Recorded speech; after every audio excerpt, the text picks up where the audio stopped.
오늘은 사도행전 3장입니다. 유명한 장이죠. 성전 앞에 있던 안진뱅이를 일으키는 그런 사건입니다. 우리가 지난주에 2장에서 이제 성령이 임한 일에 대해서 사도 베드로가 대중들을 상대로 하나님의 말씀을 전합니다. 핵심은 뭡니까? 성령이 임한 일은 어떤 의미다? 이제 말세가 되었다. 이런 거예요. 말세가 되었다. 요엘 선지자를 통해 말씀하신 그 하나님의 영이 임하는 그 시간이 바로 말세의 시작이다. 곧 그러니까 이제 종말이 다가온다. 심판의 때가 다가오니까 뭐라는 겁니까? 주의 이름을 불러서 너희가 구원을 받아야 한다라는 거죠. 우리가 사도행전 2장을 통해서 항상 우리가 성령 받읍시다라고 하는데 사실상 핵심은 어디에 있는 겁니까? 주의 이름을 부르짖는 거 있는 거예요. 속히 주의 이름 부르짖고 구원 받아야 된다. 그러면 뭐 준다? 성령을 선물로 받는다. 그러니까 성령 받으려고 우리가 뭐 부르짖는 게 아니고 주의 이름을 부르짖는 게 중요합니다. 그러면 죄 사함도 얻고 성령도 받는 것이지요.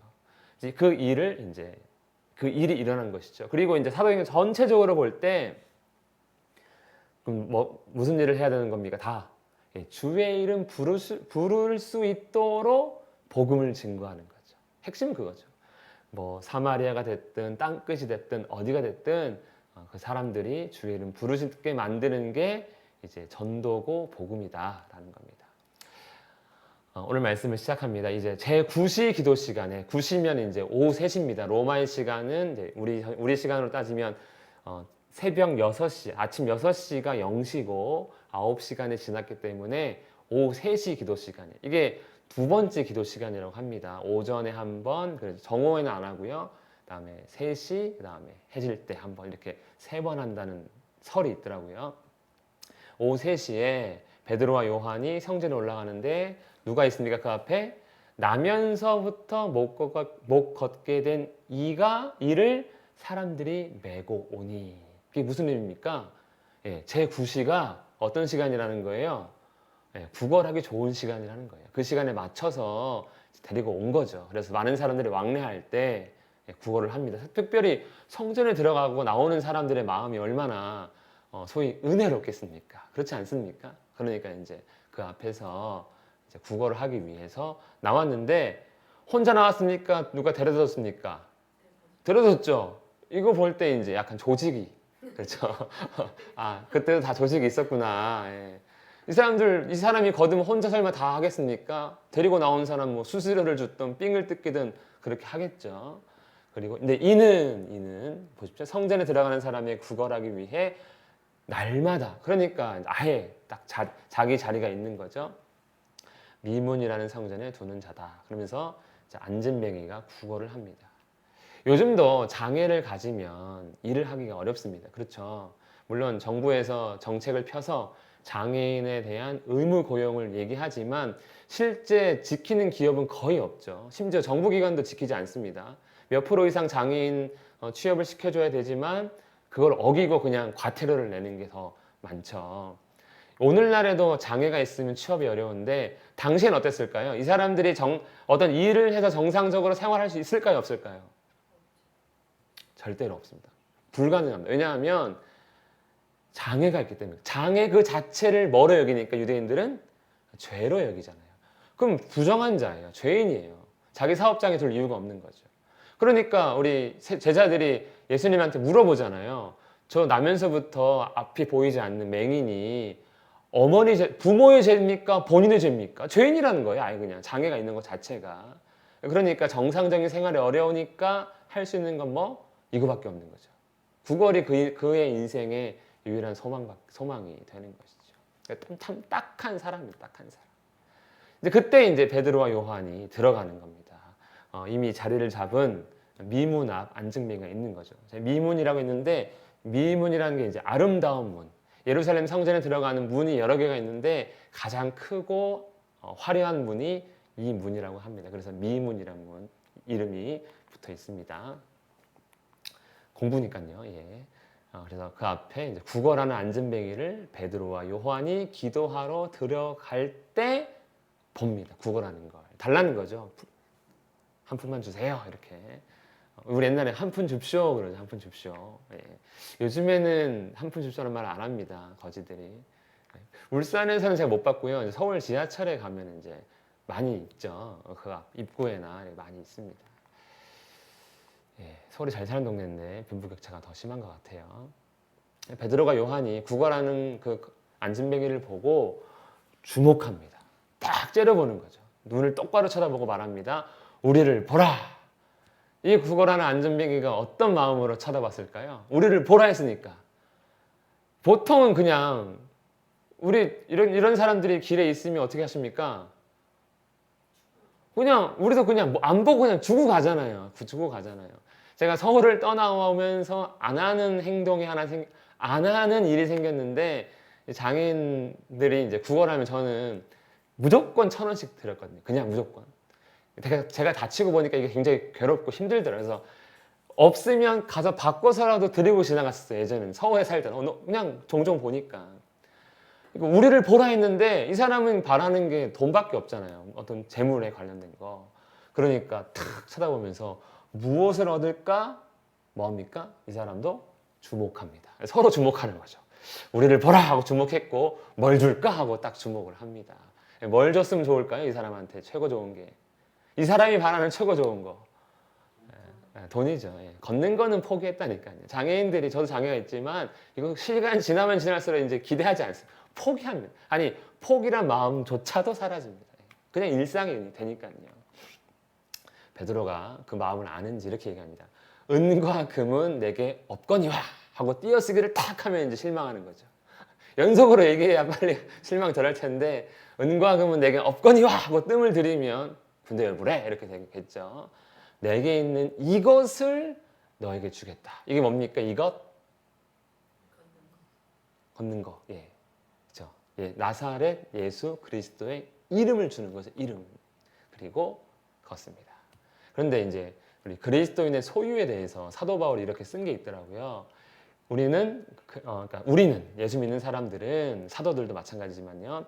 근심하는 자 같으나 항상 기뻐하는 자고 가난한 자 같으나 부족한 자 같으나 많은 사람을 부요하게 하는 자고 아무것도 없는 자 같으나 모든 것을 가진 자로다. 이렇게 이제 표현했는데 이렇게 할 수 있는 이유가 뭡니까? 예, 이것을 갖고 있기 때문에 그렇죠. 이것. 예수 그리스도의 이름. 자, 2장에서는 주의 이름을 부르라 그랬습니다. 그러면 내게 되는 거예요. 그렇죠? 그리고 이제 이것을 이제 주는 거죠. 이게 전도죠. 예수 그리스도의 이름을 주는 거. 그래서 우리가 신앙생활에서 가장 힘써야 될 게 찬양하는 것도 아니고 뭐 기도 많이 하는 것도 아니고 뭐에 힘써야 됩니까? 저 이름이 뭐냐는 거예요. 저 이름. 저 이름의 주인이 어떤 분이냐는 거죠. 그것을 알면 선포할 수 있게 됩니다. 그것이 이제 나사렛 예수 그리스도 이름으로 일어나 걸으라. 이게 진짜 믿음인 것 같아요. 우리 말 못하잖아요. 속으로는 기도해. 하지만 겉으로 표현했다가 안 일어서면 얼마나 창피해. 이게 맞죠? 말 못하는 거예요, 정말. 이렇게 말하는 우리 모두가 되었으면 정말 좋겠습니다. 축복합니다. 예, 이렇게 되기를. 만약에 이렇게 얘기했는데 일어나면 우리 이제 슈퍼스타 되는 거죠. 병든 자들아 다 내게로 오라 하겠죠. 교만해지겠죠, 금방. 역사가 안 나타나는 이유가 있을 것 같아요. 예. 이렇게 했더니 예수 그리스도의 이름을 이제 우리가 알고 말하느냐. 그냥 사도행전에 보면 놀라운 게 그냥 말해도 역사가 나타납니다. 나중에 보면 제사장 어떤 사람들이 예수님의 이름으로 막 사역을 하는 거예요. 그러니까 귀신 들린 자에게 나사렛 예수 이름으로 명하는 물러가라 했더니 귀신이 내가 바울도 알고 예수님도 알고 바울도 아는데 너는 누구냐 이고 귀신이 막 달려들거든요. 이름 몰라도 이름 외치면은 귀신이 반응하는데 이름 알면 위력이 있는 거죠. 이 이름의 의미가 뭡니까? 권능이죠. 예수님의 모든 것이 이름 하나로 딱 표현이 되는 거죠.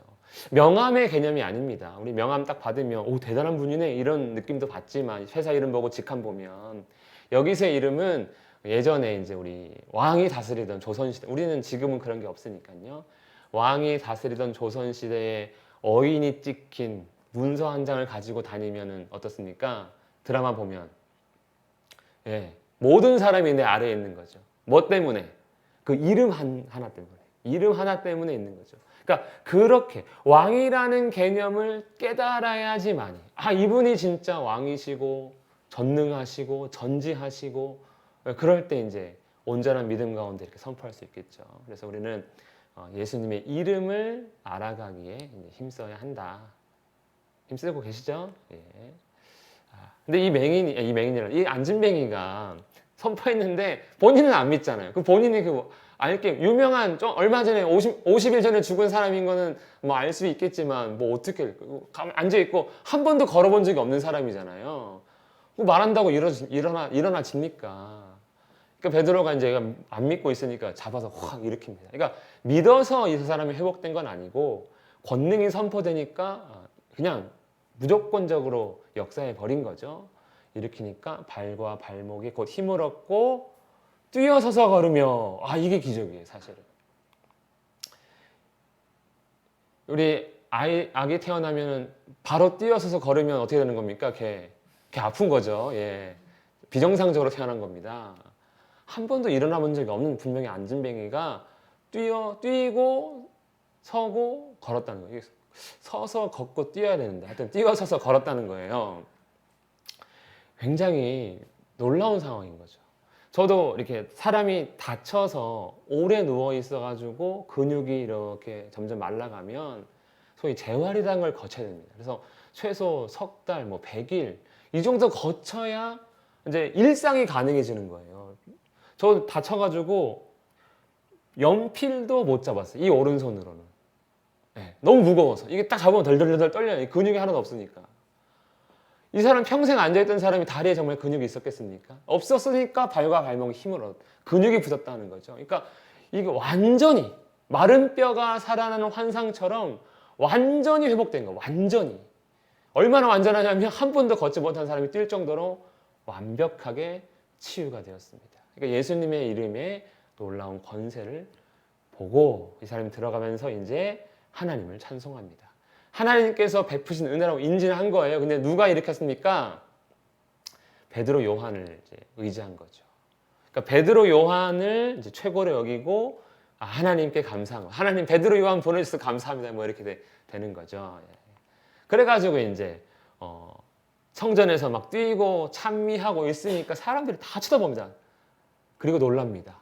왜 그렇습니까? 놀랍니다. 왜 그렇습니까? 그 사람 아는 사람이거든요. 우리가 모르는 사람이 기적이 일어나면 우리 그냥 뭐 그럴 수 있지 하고 넘어갑니다. 왜냐면 한 번도 못 봤으니까. 이 사람은 기적 당하는 것도 못 봤고 원래 어떻게 사는지도 몰랐고 그렇죠. 원래 과거를 아는 게 무서운 거 아닙니까? 예. 제가 청년 시절 때 있던 교회 저 안 가잖아요. 예. 과거를 아니까 과거를 아는 게 무섭거든요. 예. 과거를 알면 참 인정하고 싶지 않아요. 그 사람에 대해서. 그 사람의 변화가 나한테는 참 괴로워. 예. 제가 안 저랬는데 왜 저러냐. 왜 나쁜 놈이 계속 아니냐는 거예요. 기분 나쁘다는 거예요. 예. 그래서 교인들 중에 은혜 받고 기뻐하면 옆에 있는 다른 사람이 기분 나쁘다니까요. 저 인간이 원래 저런 사람이 아니었는데 왜 저러냐는 거죠. 이 성전에 출입하던 사람들이 특별히 경건한 유대인들 아니겠습니까? 놀랍니다. 왜? 들어갈 때마다 이 안진뱅이 봤거든요. 근데 그 안진뱅이가 뛰어다니니까 얼마나 놀랐겠습니까? 이거 보고도 못 믿을 일이죠. 보고도 못 믿을 일. 근데 누가 했다고요? 이 안진뱅이가 베드로와 요한을 붙잡습니다. 이름으로 걸어라 이렇게 놓고 이제 들어간 거죠, 성전으로. 그러니까 이제 안진뱅이가 뛰다가 보니까 저기 자기 일으켜준 사람이 있으니까 가서 이제 다시 붙잡았죠. 그러니까 모든 사람이 다 베드로 요한 앞에 모입니다. 능력을 나타낸 베드로 요한이거든요. 당연한 거 아니겠습니까? 몰려들겠죠. 그러니까 베드로가 또 한편의 설교를 쫙 시작합니다. 이스라엘 사람들아 왜 이 일을 놀랍게 여기느냐. 놀라운 일이니까 당연히 놀랍게 여기죠. 베드로도 약간 예수님 닮아가요. 이제 말 이상하게 하기 시작했어요. 그렇죠? 예수님 특기 아닙니까? 사람들 막 하면은 왜 그러느냐면서 뭐 엉뚱한 말 하는 것 같은데 역시 예수님 닮아가고 있습니다. 그러면서 우리가 이 사람을 걷게 한 것처럼 왜 우리를 주목하느냐. 우리가 한 거 아니라는 거죠. 뭘로 했습니까? 아까 예수님의 이름으로 한 거죠. 이름. 그러니까 베드로와 요한을 주목하는 사람들에게 우리 주목하지 마라. 우리가 한 거 아니다. 이렇게 이제 시작을 합니다. 그리고 누가 했다고요? 하나님이 그의 종 예수를 영화롭게 하셨다. 예수님을 주목해야 된다는 거죠. 하나님께서 영화롭게 하신 그 예수님을 주목하라 라고 설명을 합니다. 그럼 그 예수님이랑 예수님이 누군지 설명을 해야죠. 소문도 무성하고 50일 전에 죽었던 50일 이전에 죽었던 사람. 오순절이 6월절 50일 이후니까 그 이후에 일어난 사건이니까 최소한 2달 이상 지났겠죠. 그럼 2달 전에 죽었던 한 사람에 대한 이야기를 해야 합니다. 어떤 사람이었다는 겁니까? 너희가 그를 넘겨주고 예수님을 제사장이나 다른 사람들이 바리새인들이나 서기관들이 잡아서 넘겨주고, 근데 빌라도가 보니까 죄가 없으니까 놓아주기를 결의했는데 누가 반대합니까? 거기서부터 이제 유대 백성들이 반대하죠. 우리는 바나바는 놓아주시고 저 사람 처형하십시오 하고 거부하였으니 너희가 거부하고 생명의 주를 죽였도다. 너희가 죽인 예수다라는 거예요. 이 사람이 하나님의 종 예수가 예수님 영화롭게 했는데 그를 너희가 죽였잖아 이렇게 한 거예요. 너희가 죽였잖아. 예루살렘 지금 절기도 지났어요. 절기에 왔던 사람들은 다 떠났습니다. 남은 자들은 이제 그 교회를 예수님 믿는 그 3,000명 미만이겠죠. 몇 명 떠났겠죠. 또 어쨌든 간에 예루살렘에 있던 그 사람들이 그 예수를 죽인 현장에서 그 생생하게 투표했던 그 사람들이 남아 있는 거죠. 너희가 죽였잖아 이렇게 한 겁니다. 깜짝 놀라겠죠. 그런데 하나님께서 그를 살리셨어. 영화롭게 하셨어. 우리가 그 일의 증인이다라고 이야기합니다. 여기까지는 이제 베드로의 주장이니까 안 받아들일 수 있어요. 그런데 그 이름으로 인해서 우리가 선포했을 때 이 사람이 완전히 나은 거야. 아는 사람이 나왔잖아. 지금 생판 모르는 갈릴리에서 데리고 와가지고 예전에는 못 걸었는데 지금은 걷는 사람이다 그러면 그건 알 수 없잖아요. 그런데 맨날 성전에서 구걸하던 그 사람을 이제 증거로 보여준 거죠. 봐라, 생명의 예수다. 고침받지 않았습니까? 그래서 부활하신 예수 그리스도의 권능이 나타났다. 그는 부활하셨고 살아있고 권능을 베푸신다. 이렇게 말하고 있습니다. 그러면서 이제 위로하기 시작하죠. 형제들아, 너희가 그를 죽인 것, 부활했지만 그때 그를 죽인 이유는 뭐라는 거예요? 알지 못해서 그리한 것을 나도 안다라는 거죠. 나도 안다. 너희 관리들, 그러니까 바리새인, 서기관, 사두개인들 이런 사람들도 모르니까 죽인 거 안다라는 거예요. 당연한 거 아닙니까? 알면 안 죽이죠. 알면 믿죠. 참 답답해요. 아니 그래 알면 믿지. 모르니까 죽였지. 이렇게 할 수 있는 거 아닙니까? 몰라, 맞아요. 모르는 게 우리의 큰 죄입니다. 그러니까 모르는 게 변명이거나 핑계가 될 수 없고요. 모르는 게 죄라는 거예요. 알지 못해서 그리했고, 그러니까 괜찮다가 아니라 돌이키라는 거죠. 그때는 네가 몰라서 그렇게 했다면 이제 알아가야 된다라고 말씀하고 있는 겁니다. 근데 하나님께서 이제 너희가 모르고 한 그 일에 대해서 모르고 한 일이지만 사실 하나님이 어떻게 했다고요? 미리 계획한 거야. 선지자를 통해서 미리 성경에 기록함으로써 알게 하신 것을 다 이룬 일이 뭐다? 그리스도의 죽음과 그의 부활이다 라는 거죠. 그럼 하나님이 죄짓게 한 겁니까? 백성들을? 그건 아니죠. 그건 하나님이 그 일을 그냥 그렇게 사용하신 겁니다. 사용하신 거. 그러므로 어떻게 하라는 겁니까? 너희가 회개해라. 회개가 지난주에 우리 뭐라고 했죠? 돌이키는 거라고 했습니다. 어디로 돌이키라고요? 예수님께 돌이키라는 거예요. 우리 지금까지 잘못 돌이켰죠? 회개해서 이렇게 다른 예수님이 여기 계신데 이거 하면 안 돼 해가지고 그러면 다른 거로 돌이키죠. 이렇게 또 회개하면 또 이쪽으로 살짝 옵니다. 여기가 아닌가? 또 계속 회개하죠. 우리 맨날 회개하잖아요. 그런데 회개는 뭐다? 예수님께 모든 걸 맞추는 거다.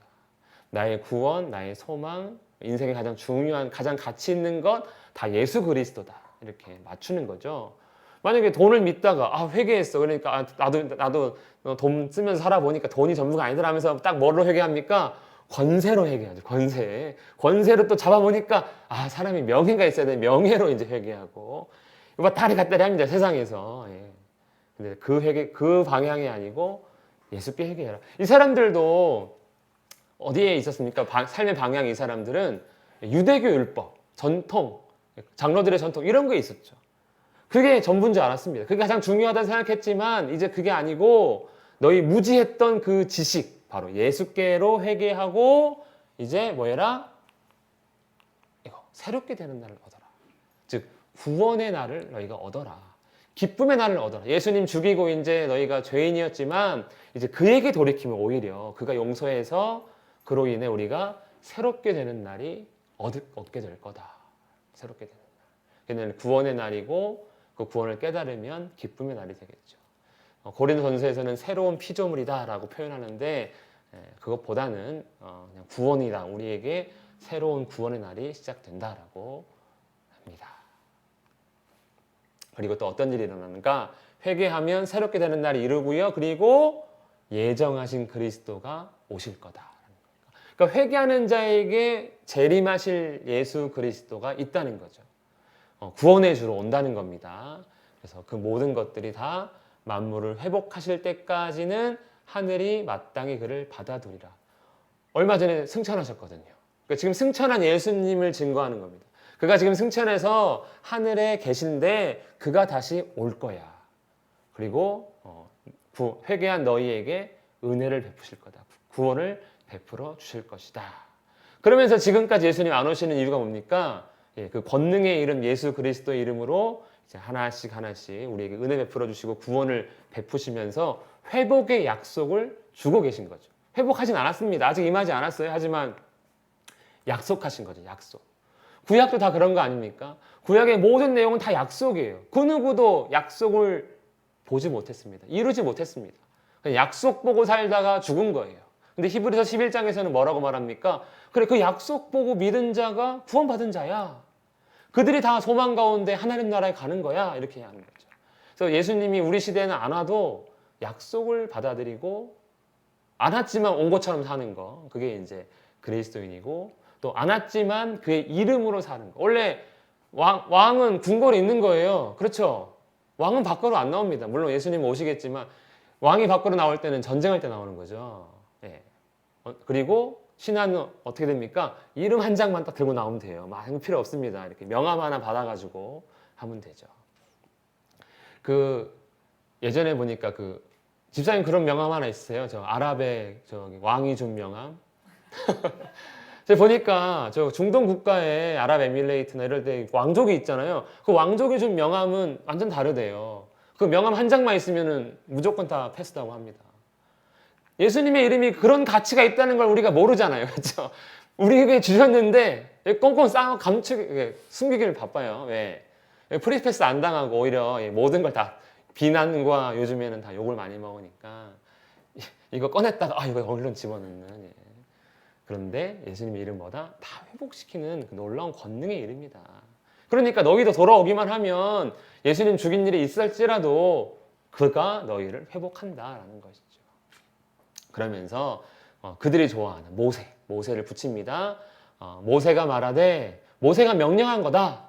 나 같은 선지자를 세울 건데 너희는 그의 모든 말을 들어라. 그럼 모세 같은 선지자가 누구라는 겁니까? 예수 그리스도라는 거죠. 너희는 그의 말에 순종해라. 그가 너희에게 구원을 베푸시고 자기가 올 것을 말씀하셨으니까 믿어라. 이제부터 예수님의 이름을 같이 알아가자. 이런 의미가 되는 것이죠. 그런데 히브리서에서는 모세를 얘기하고 이렇게 평가합니다. 모세보다 더 크니. 모세 같은 선지자를 보내라 했더니 하나님께서 실수로 더 큰 이를 보내신 거예요. 그렇죠? 모세보다 더 큰 이가 왔다. 그게 예수님이다. 라고 말씀하고 있고요. 그러면서 나와 같은 선지자의 말을 듣지 않으면 멸망을 받으리라. 그러니까 2장에서 연결한다면 이제 성령이 임했기 때문에 종말이 다가오고 있는데 주의 이름을 불러라. 불러서 그를 믿고 순종해라. 그렇지 않으면 멸망이다라는 거죠.